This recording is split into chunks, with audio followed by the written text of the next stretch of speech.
இன்று நாம் சின்ன குறிப்பிடத்தில் 47வது கேள்வியை பார்க்க இருக்கிறோம். இந்த 47வது கேள்வி என்னவென்றால், திருச்சபையின் சொற்படி கேளாதவர்களுக்கு மோட்சம் உண்டோ? இந்த கேள்விக்குள்ள பதில் என்பது இல்லை. இந்த பதிலுக்கு உள்ள விளக்கம் என்பது, திருச்சபை என்ற சொல்லுக்கு பொருள் மாறிக்கொண்டே வருவது போன்ற சூழ்நிலை தற்போது கத்தோலிக்க திருச்சபையில் ஏற்பட்டுள்ளது. இந்த மாதிரியான மாற்றத்தின் அபாயத்தை தான் பாத்திமா அன்னை அவர்கள் 3வது ரகசியமாக கொடுத்திருக்கிறார்கள். அப்படி என்றால் திருச்சபை என்றால் என்ன? திருச்சபை என்பது கடவுளின் குடும்பம். இந்த கடவுளின் குடும்பம் என்பது இரு பிரிவாக இருக்கிறது. விண்ணக திருச்சபை என்றும் மண்ணக திருச்சபை என்றும் இரு வகையாக உள்ளது. ஆனால் இந்த இரு வகையிலுமே உயிர் ஊட்டமாக தேவைப்படுவது என்பது நற்கருணை மீதுள்ள நம்பிக்கையாகும்.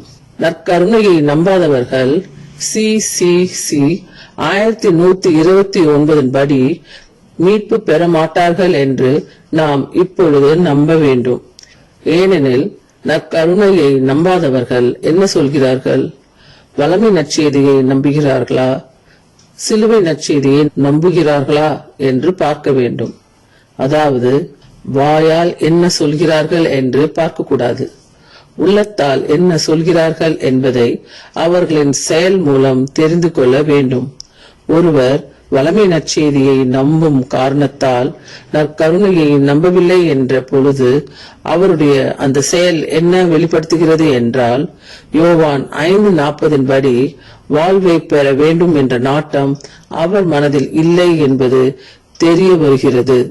இவ்வாறு வளமை நற்செய்தியை நம்புவதால் வாழ்வு பெற விரும்பாதவர்களுடைய உள்ளம் என்ன சொல்கிறது என்றால், கடவுளின் குடும்பத்தில் ஒரு உறுப்பினராக வாழும் வாழ்வு எனக்கு தேவையில்லை, எனக்கு தேவையெல்லாம் இந்த உலகத்தில் ஒரு வளமையான வாழ்வுதான், அதாவது சுக ஜீவனம்தான், அதாவது சுகமாக வாழும் வாழ்வுதான் தேவை என்று அவருடைய உள்ளம் சொல்கிறது. இதை சுருங்க கூற வேண்டுமென்றால், கடவுளின் குடும்பம் எனக்கு பிடிக்கவில்லை என்று அந்த உள்ளம் கூறுவதாக பொருள்படும். இவ்வாறு கூறும் ஒருவருக்கு கடவுள் எவ்வாறு கட்டாயப்படுத்தி தன்னுடைய குடும்பத்தில் இருக்க சொல்ல முடியும் என்பதை சிந்தித்து பார்க்க வேண்டும். இதைதான் ஒரு அபாய சூழலாக பாத்திமா அன்னை கூறுகிறார்கள். இதை சரியாக புரிந்து கொள்ளாதவர்கள் பாத்திமாவின் 3வது ரகசியம் என்ன கூறுகிறது என்று கேட்டால், திருச்சபையின் உயர் பதவியில் சாத்தான் அமர்ந்து விடுவான் என்று பாத்திமா அன்னை கூறியதாக கூறுவார்கள். சாத்தான் என்பது ஒரு நபர் அல்ல, மாறாக சாத்தான் என்பது மனிதர்களை வாழ்வு ஏற்கும் நிலையிலிருந்து வேறு நிலையாக வாழ்வு கேட்காத நிலைக்கு அழைத்துச் செல்லும் சிந்தனைகளும் நம்பிக்கைகளும் தான் சாத்தான் என்று மார்க் 7:7 கூறுவதுபடி புரிந்து கொள்ள வேண்டும். எனவே நற்கருணையை நம்பக்கூடாது என்ற சிந்தனை ஏன் சாத்தானுடையது என்று பார்க்க வேண்டும் என்றால், அந்த சிந்தனை கடவுளின் குடும்ப வாழ்வு வேண்டாம் என்று கூறுவதற்கு ஒப்பான மற்றும் இணையான சிந்தனையாகும். எனவே இது போன்ற சிந்தனை திருச்சபையின் உயர் பதவியில் இருப்பவர்களுக்கு கூட வந்துவிடும் என்பதை தான் பாத்திமா அன்னை கூறுகிறார்கள். உதாரணமாக பார்க்க போனால், திருத்தந்தையின் போதகர் என்ற பதவிக்கும் இப்போது கர்தினால் என்ற பதவிக்கும் ரெனியோ கேண்டலமைசா என்பவர் நியமிக்கப்படுகிறார்.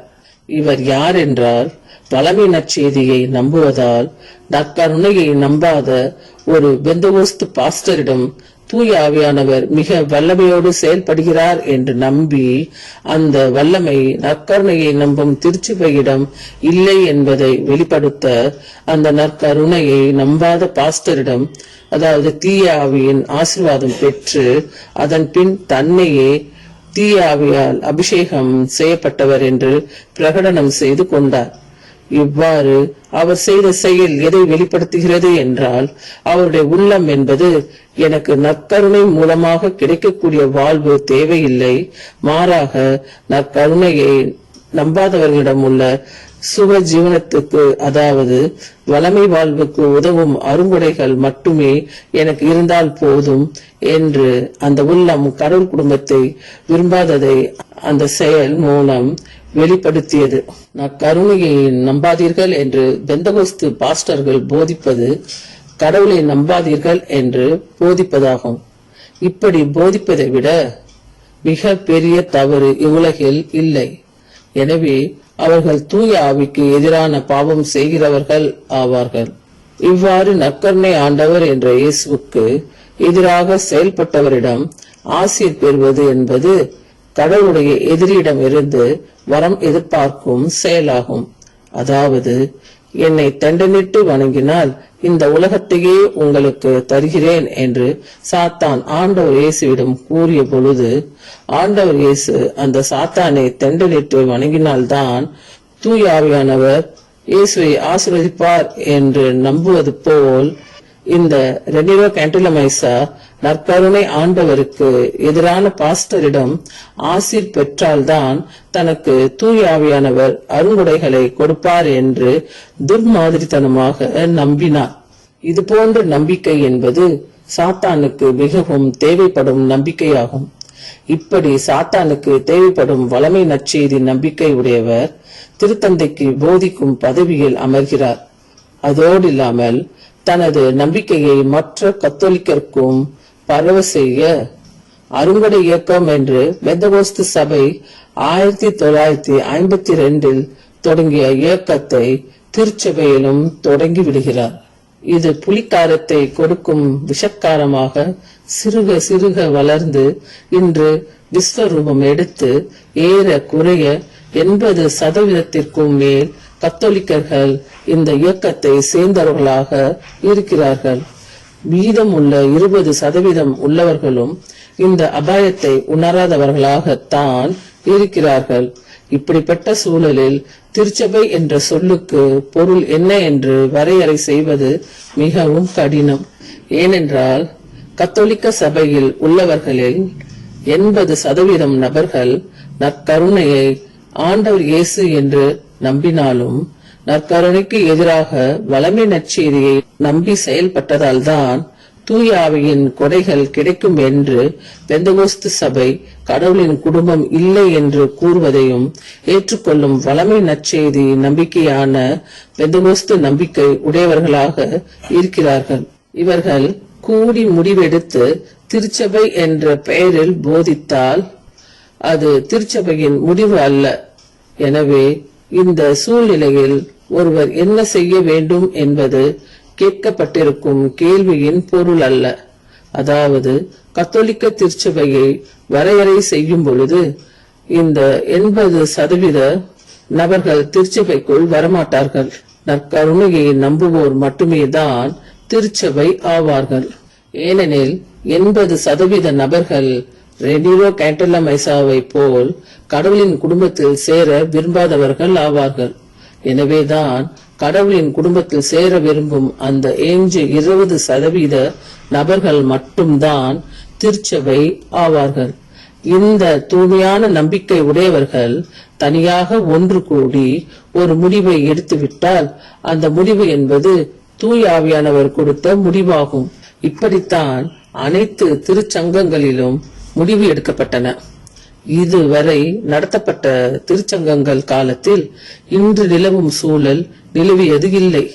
ஏனென்றால் 2ஆம் வத்திக்கான் சங்கத்திற்கு முன்பு நற்கருணையை நம்பாதவர்கள் வெளியேற்றப்பட்டு திருச்சபையில் ஏஞ்சி இருந்தவர்கள் 100% நற்கருணையை நம்பியவர்களாக இருந்தார்கள்.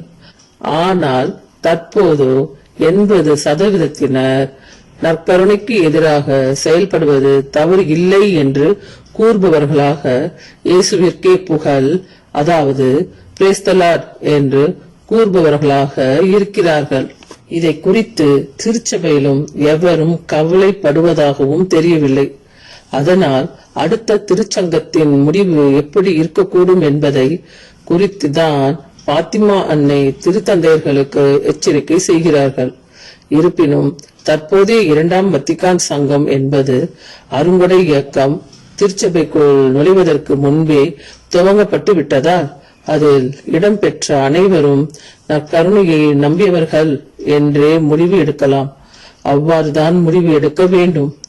ஆகையால் திருச்சபையின் சொற்படி கேளாதவர்களுக்கு மோட்சம் உண்டோ என்று கேட்டால் இல்லை என்று கூற வேண்டும்.